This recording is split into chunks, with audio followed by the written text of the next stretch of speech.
तो कैसे हैं आप लोग?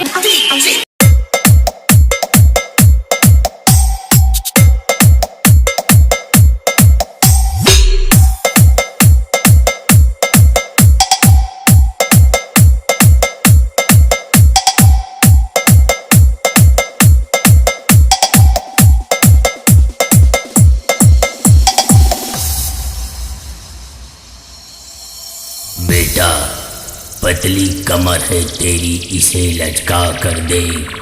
अरे पतली कमर है तेरी, इसे लचका कर दे। और हमरे डीजे की आवाज पर ठुमका लगा कर दे। बेटा, फट जाएगा तेरा स्पीकर, जरा अपना वॉल्यूम बढ़ा कर दे, बढ़ा कर दे। ससुरा, हम हैं सेवा में डीजे, और हमको प्यार से सेवा में डीजे कहते हैं। हरियाणी बाजार वाले।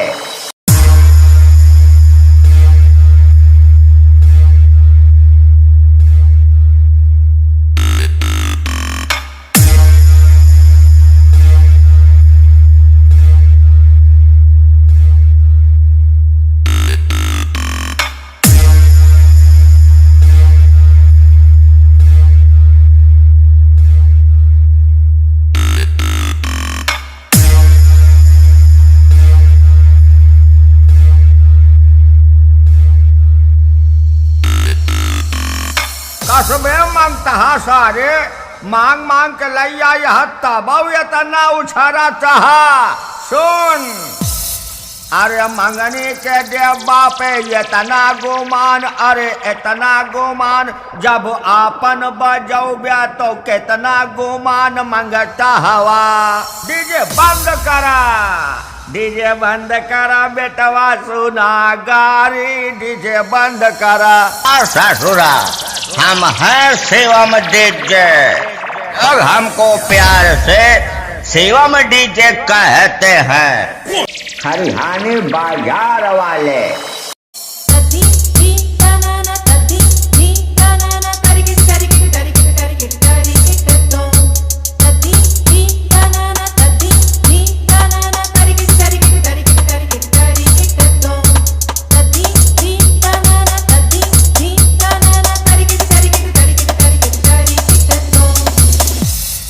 बेटवा तू हमारे सामने आई यहाँ बजावा। बेटवा, हम खेखार देई तो तोहरे जैसा दो चार ऑपरेटर और पैदा हो जाए। काहे से बच्चा हमार अंदाजा अलग बा। ससुरा, हम हैं सेवा में डीजे, हरियाणी बाजार वाले।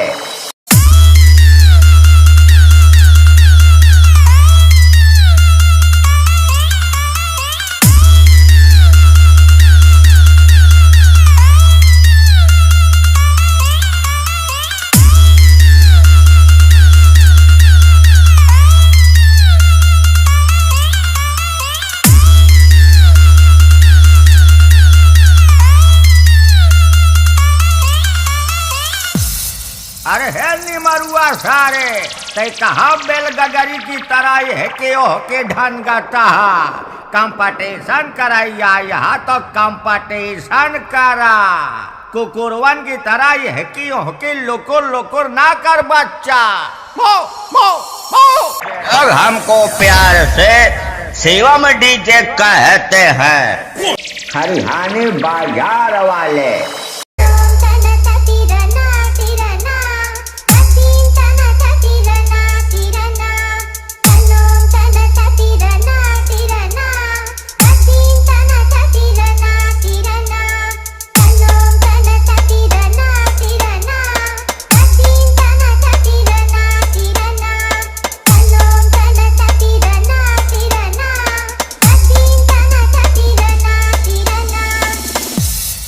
बेटा, तुम पेट्रोल मोतना बंद कर दो, नहीं तो हमरे एक चिंगारी से तुम्हारी पूरी पेट्रोल टंकी दग जाएगी।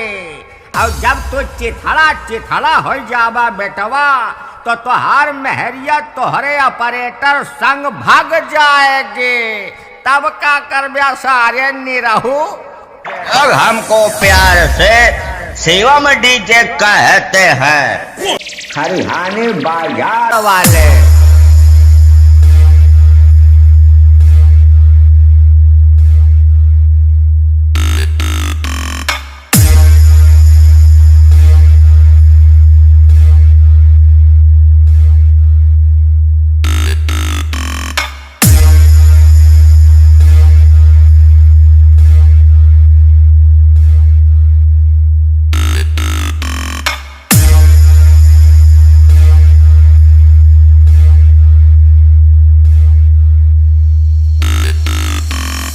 हम हैं सेवा में डीजे और हमको प्यार से सेवा में डीजे कहते हैं हरियाणी बाजार वाले।